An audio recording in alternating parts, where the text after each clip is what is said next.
Okay, so it's the saddest tip of the day. And I was just like sitting here thinking just about life and how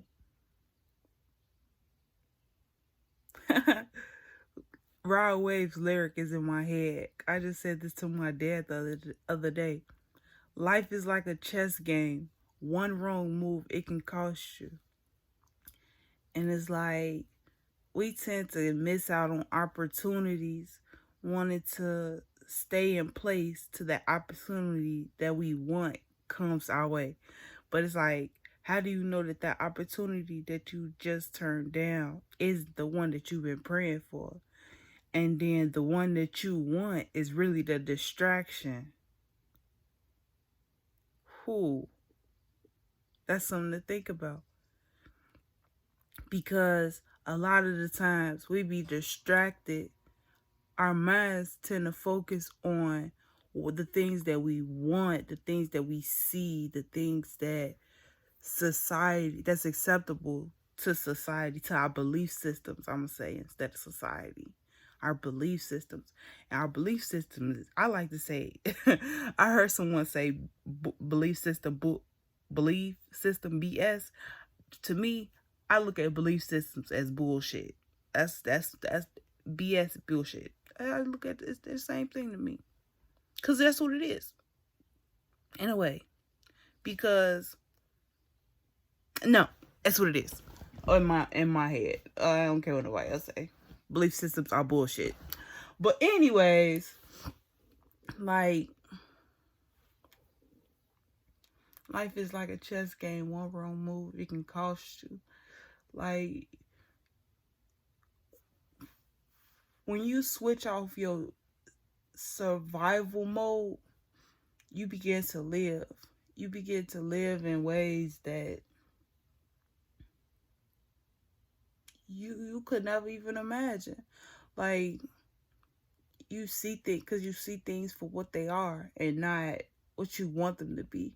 Because like in a survival mode, we tend to focus on the things that lack. So if we looking at the ground, we're gonna look at the brown grass. We're gonna look at the fact there's no ants on the ground. We just gonna look at all the negative stuff of it, like all the negative aspects of the situation, problem, or anything that's in front of us. Whereas opposed to abundant living, like the living thought process of it. Because this survival mode is the scarcity mindset. But the living mode is your abundance mindset. And that's what you focus on, everything that's down there. So then that's when you see the beautiful green leaves on the trees, or like the people, like the people that you come across is just full of life, walking around minding their own damn business, same things that we should all do. But like just you see all of this, and it's just, that's abundance, being able to just appreciate life for what it is, and just knowing that regardless of what happens, you still have an abundant life ahead of you. Like, no matter what you lost or what you may feel like you lack, you have the power to move the chess pieces on the board. It's all about how you use it, how you utilize them. I heard someone say that all of the pieces on the chessboard is a pawn except for the king. But then I also heard someone said that you can't use your queen like a pawn.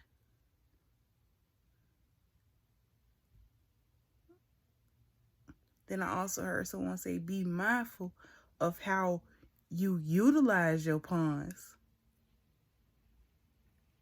Because life is like a chess game. One wrong move, it can cost you.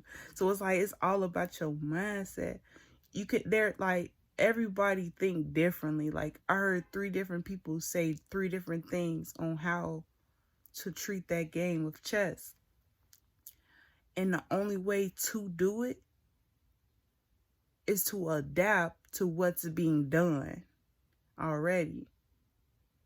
Like, and I say that because you can't control how everything plays out. But what you can control is your mindset and how you strategically maneuver when things play out. Yeah, it be some logic going to rumbling through this head. Like I be, I just be in here just thinking.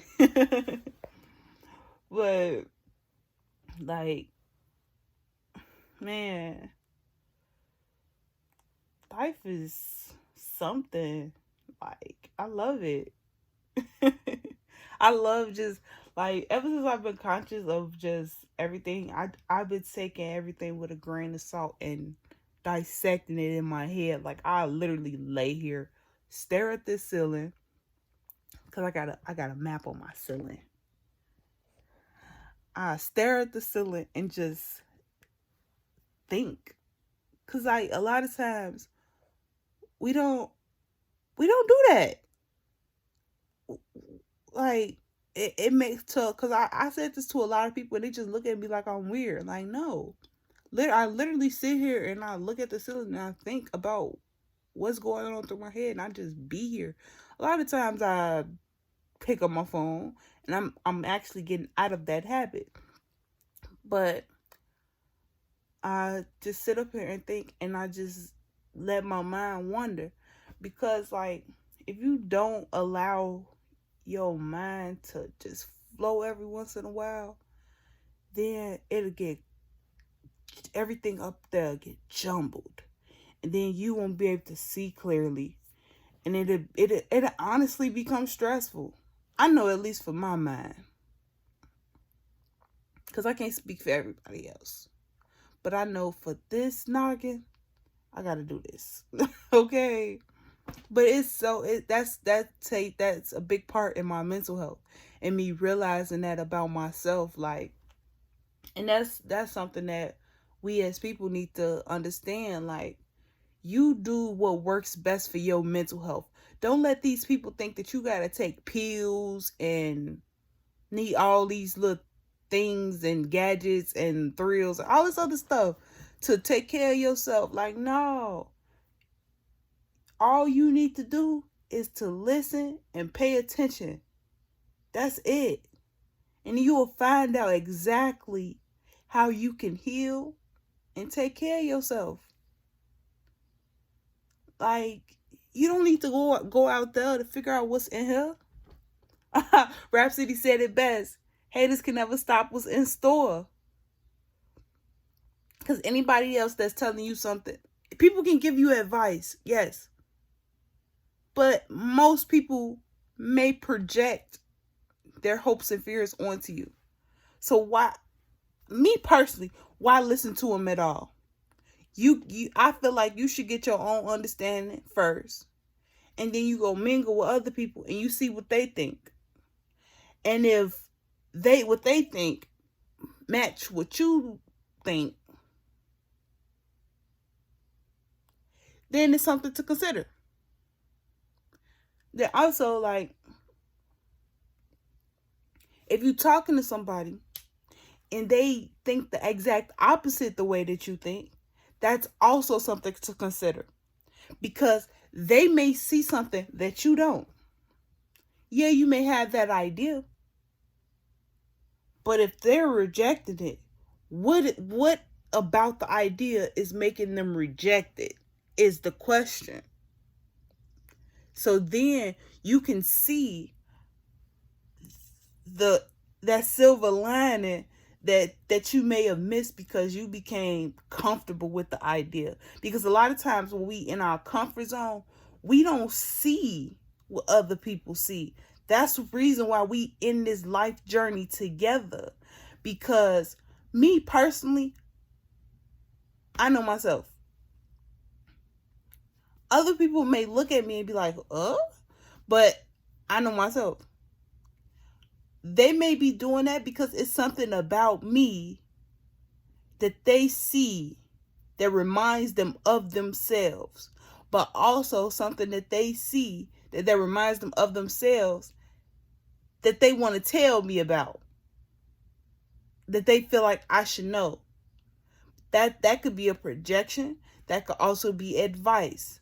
Because, like, and I say that because, like, if someone's saying that you fat, that's a projection. Who the fuck cares? Like, yeah, we should all take care of our temples. But you telling me something, you telling somebody something you already know, what good is that? Is what I'm saying. Like, who cares? But if someone's saying, I see your stomach look this way. Do you know that this is a symptom for this, and this a way I can help? That's called advice. That's helping that person become aware of something and finding a potential solution. But if you just throwing out a problem and you ain't giving us no solutions, it's like, you're the problem. Okay? Like, for real though. And that's something that we all have to understand. Like, we can't just sit around here pointing fingers and expect people not to point fingers back, or people to be upset because you pointing fingers. Like, you the one that's pointing the fingers. Now, since you want to point the finger, let's point it to a solution too. Shit, we might as well, since that's the topic of discussion. That's how I feel. But people don't be ready for that, to go that deep into a conversation about why somebody fat. Like, okay, you want to talk about her fatness. Let's talk about the melanin in her skin too. Let's talk about the human body. Let's talk about how the government been messing up our food. Let's talk about how they've been poisoning us for all these years. Let's talk about how they've been poisoning our mind for centuries. Let's talk about, like, we can keep going. Like, we can go in full depth with the conversation on why she even have to be like that. Why people are like that. Because, like, if y'all want to have a conversation, like, because that's the thing. If you take a insult to the root problem, people will hate that. Like, in that moment, they will hate that shit. And I love it because, like, it shows you how irrelevant the conflict is. Like, conflict is only relevant if both parties are participating in it. But if one party is throwing a whole bunch of logic onto an ignorant ass comment, then it's not a conflict for real. It's just a piss contest. I'm just saying. It's a competition at that point. Competition gets brutal too. Because some people don't know how to deal with competition. They be sore losers. Some people be sore winners as well. Humbleness. I don't know. I just be talking. Just be ranting. Going on one of my rants. I don't know. Life is like a chess game. One wrong move, it can cost you. Man. What's crazy is, when let me start this video, is because I seen the number 555. And that's going to be the thumbnail of this video. That screenshot. But peace and love. Have a beautiful rest of your day.